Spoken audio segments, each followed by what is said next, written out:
Ward number 31 की चुनावी सभा में उपस्थित आपके पार्षद राजबाला जी, पूर्व जिलाध्यक्ष इस वार्ड के प्रभारी महेश जी, एमिनेंट पर्सन का मतलब ये था कि कोई भी शिकायत हो,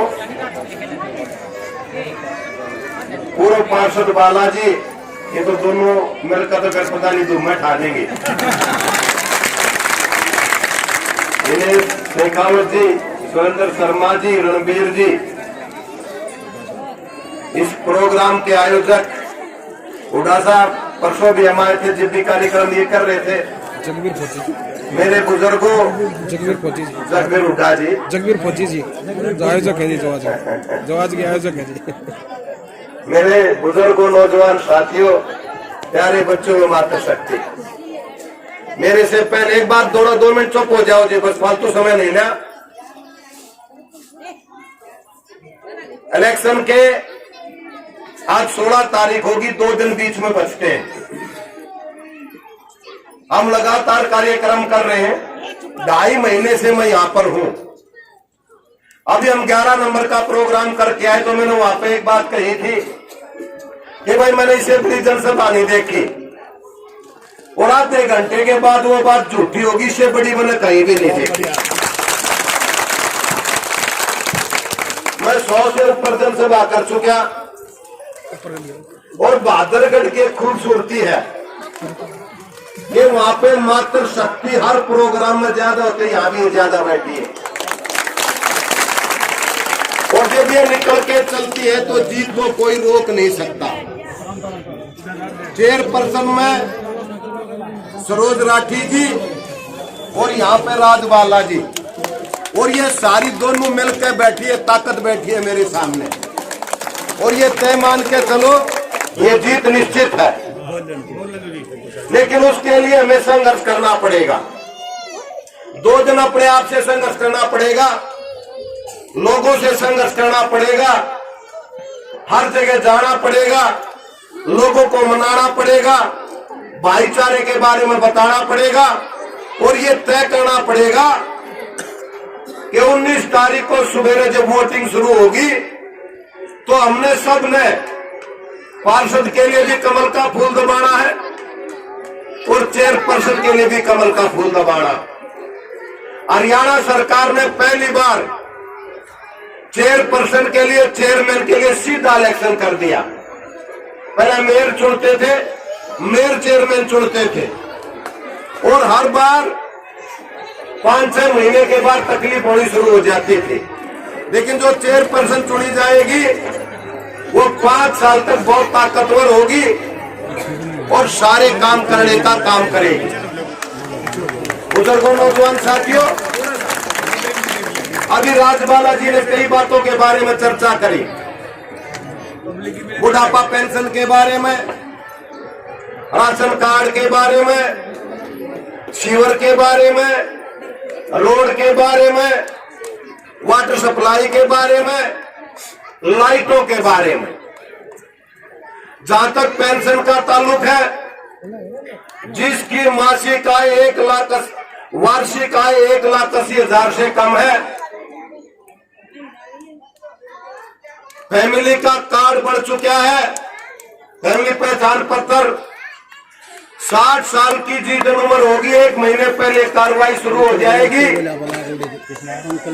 और उसके घर पे पेंशन बढ़ के कागज दे के जाएगा, पैर छू के जाएगा। ये प्रक्रिया शुरू हो चुकी है। 21,000 पेंशन बनी थी, उनमें से 700 ने तो वापस कर दीजिए, हमें जरूरत नहीं है, और वाकई उनको जरूरत नहीं थी। किसी को पेंशन के बारे में 60 साल उम्र होगी, ऑनलाइन अप्लाई करो, हम अप्लाई करेंगे, 10 दिन के भीतर पेंशन बढ़ के आएगी, कोई रोक नहीं सकता। एक चक्कर पड़ जाता कि भाई पढ़ी लिखी नहीं है या पढ़ा लिखा नहीं है, स्कूल का सर्टिफिकेट नहीं मिलता, तो पहले ये कहते थे कि उसका बच्चा अगर 40 साल का हो गया, उसका प्रूफ दिखा जाओ, दूसरे 60 साल का मान लेंगे। अब एक और नियम बना दिया कि जिसके पास 5 साल पुराना राशन कार्ड है, उसमें जो उम्र लिख रखी है वो 60 की होगी तो उसकी पेंशन आपके घर पर पहुंच जाएगी। जिसकी वार्षिक आय 1,80,000 से कम है, उसका कार्ड नहीं बनेगा, कार्ड बनकर घर पहुंचेगा। ऑनलाइन अप्लाई कर दो, हमारे आदमी अप्लाई कराएंगे, राजबाला जी अप्लाई कराएंगे। पीछे अपनी सरकार थी, अब फिर अपनी सरकार है, लेकिन पिछले 2.5 साल से अंदाजा मान के चलो, जब नई सरकार बनी तक कोरोना की बीमारी आ गई, इतनी बड़ी महामारी आ गई कि पूरी दुनिया में त्राहिमाम मच गई। लोग जीने के लिए, लोग ये सोचने के लिए कि हमारा क्या होगा, मजबूर हो गए, करें तो क्या करें। कोई भी दवाई बढ़ती है उसको 5 से 10 साल लगते हैं, लेकिन माननीय नरेंद्र मोदी जी ने 1.5 महीने में दवाई तैयार करने का काम किया और आपको इंजेक्शन लगवाने का काम किया। और जब इंजेक्शन लगे तो आज का दिन 195 करोड़ लोगों को 1, 2 या 3 इंजेक्शन लग चुके हैं। और उसी इंजेक्शन मिलाए बैठे कि नहीं बैठे हैं, दूसरे देश में कोई नहीं बैठा।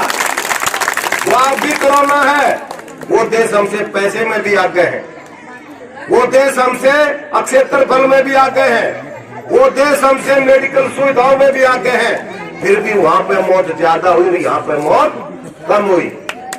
और यहाँ बड़े बुजुर्ग भी बैठे हैं। 1920 में एक बीमारी आई जिन्हें काते काली बीमारी कहते, वो इससे भी खतरनाक थी, लेकिन यहाँ थी 80 देशों में, 200 देशों में नहीं थी। तो नरेंद्र मोदी जी जो आपके प्रधानमंत्री हैं, आपने बनाया आपके आशीर्वाद से, मुख्यमंत्री आपके आशीर्वाद से बने, प्रधानमंत्री आपके आशीर्वाद से। उन्होंने एक सर्वे करवाया कि 1920 में जो बीमारी आई थी लोगों को कैसे बचाया गया था। उसमें यह सिद्ध हुआ कि अगर 100 आदमी मरे थे तो 20 आदमी तो बीमारी से मरे थे और 80% भूख से मरे थे, भूखमरी से मरे थे। उस बात को दूर करने के लिए भारतीय जनता पार्टी उनके कार्यकर्ताओं ने, जब कोरोना हो गया, दुकान बंद, मंडी बंद, सब कुछ बंद, और हमारे प्रदेश के अंदर, हमारे देश के अंदर ऐसे परिवार हैं जिनकी मासिक आय मात्र 4,000 रुपए है। ऐसे परिवार भी हैं जिनकी मासिक आय 8,000 है, उससे गुजर बसर नहीं चलता। और ऐसे भी मेरे भाई बहन हैं जो हर रोज कमाते और अपने बच्चों को खिलाते हैं। जब कोरोना आया सब कुछ बंद था, अगर सरकार राशन नहीं पहुंचाती तो भूखमरी होती क्या नहीं होती। एक दूसरे के पीछे भागते कि नहीं भागते। घर के अंदर बैठ के बड़ा तो 2 दिन निकाले, लेकिन बच्चे जब बिलखते हैं माँ से, कहते मुझे दूध चाहिए, रोटी चाहिए, और बार बंद हो तो कहां से आए। भारतीय जनता पार्टी के कार्यकर्ताओं ने पूरे भारत के अंदर, पूरे बहादुरगढ़ के अंदर हर कॉलोनी में अनाज भिजवाने का काम किया कि नहीं किया, खाना बना के भिजवाने का काम किया कि नहीं किया, रसोई चलाने का काम किया कि नहीं किया। और 2 साल से लगातार हर परिवार के हर सदस्य को 5 किलो अनाज मिलता कि नहीं मिलता है, मिलता है ना। और ये इसलिए मिलता है कि कोरोना की वजह से जो महंगाई बढ़ गई, कोरोना की वजह से जो काम में कमी आ गई, कोरोना की वजह से रोड नहीं बढ़ पाए, सीवर नहीं चल पाए, वाटर सप्लाई में कमी रही, और कुछ चीजों में महंगाई हुई, तो उसका कारण था कि फैक्ट्रियां, लीड ऊपर ये फैक्ट्रियां बंद हो गई। लेकिन अब सारी चीजें चालू होगी, कोरोना खत्म हो गया। आपके यहाँ तो किसान आंदोलन था, वो भी खत्म हो गया। 4 महीने पहले काम सारे शुरू हो चुके। मुख्यमंत्री जी हरियाणा प्रगति रैली के नाम से रैली कर रहे हैं, और रोहतक में 4 मई की रैली थी। 700 करोड़ रुपये हमने लेने का काम किया, और बहादुरगढ़ के लिए, झज्जर के लिए हमने कागज तैयार करवा के भिजवा दिए। 1500 करोड़ रुपया आएगा, वो आपके कामों पे लगेगा।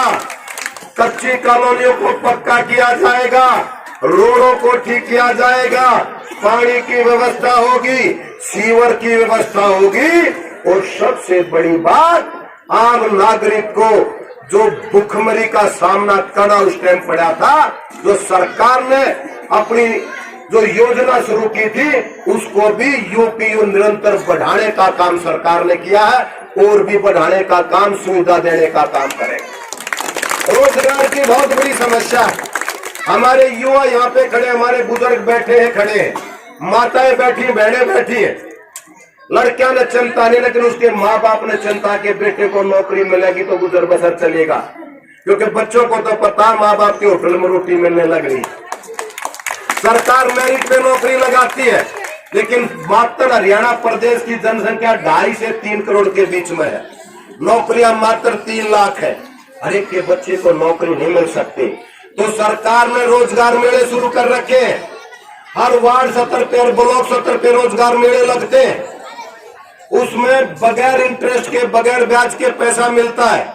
मैंने उद्घाटन किए उनके, जहां पर वो मेले लगते हैं वहां पर सारे बैंक वाले बैठते हैं, सारे अधिकारी बैठते हैं, भैंस पे लोन लो, बकरी पे लोन लो, गाय पे लो, भेड़ पे लो, बकरी पे लो, मछली पालन पे लो, मुर्गी पालन पे लो, सूअर पालन पे लो, और इसके अलावा कढ़ाई पे लो, सिलाई पे लो, जनरल स्टोर पे लो, रेडी पे लो, बिना इंटरेस्ट के सरकार पैसे दे रही है। वो मात्र इसलिए दे रही है कि हमारे हरियाणा प्रदेश के अंदर 50,000 परिवार ऐसे हैं जिनकी मासिक आय 4,000 रुपए, 80,000 परिवार ऐसे जिनकी 8,000 है, और हम ये मान के चलते हैं एक परिवार जिसमें 4 से 5 सदस्य हैं उनका 20,000 के बगैर गुजारा नहीं है। तो उसके लिए सरकार ने जिनके बच्चों को मेरिट में नौकरी नहीं मिलती, हरियाणा कौशल रोजगार निगम 1 जनवरी से चालू कर दिया। 20,000 से ज्यादा तनख्वाह होगी, 5% हर साल बढ़ेगी, ना पक्की होगी ना कच्ची होगी, मेडिकल सुविधा भी मिलेगी, ताकि हर घर को छोटे रोजगार से, और इस रोजगार से हर परिवार में 20,000 रुपए की नौकरी जरूर हो। और सरकार ने एक और सुविधा की है, एक परिवार उनको 3 नौकरी है, 4 नौकरी है, किसी में एक भी नहीं है, जिसमें एक भी नौकरी नहीं है उनके बच्चों को 5% नंबर एक्स्ट्रा देके नौकरी देने का काम करियर आगे भी करेगी। मेरी ये बातें कहने के पीछे मात्र अभिप्राय ये है, ये भारतीय जनता पार्टी की सरकार पूरे भारत में है, पूरे हरियाणा प्रदेश में है।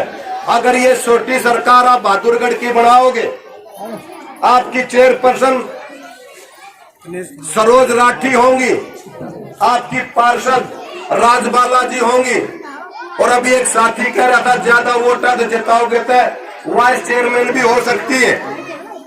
तो सारे काम होंगे कि नहीं होंगे? भारत सरकार का पैसा बहादुरगढ़ के 31 नंबर वार्ड में आओगा, हरियाणा प्रदेश का पैसा यहाँ पे आओगा। जब पैसा होगा तो काम होंगे कि नहीं होंगे, सिर्फ इतना बता दो। रोजगार की तैयारी हम कर रहे हैं, हर आदमी का मान सम्मान, हर आदमी के लिए काम।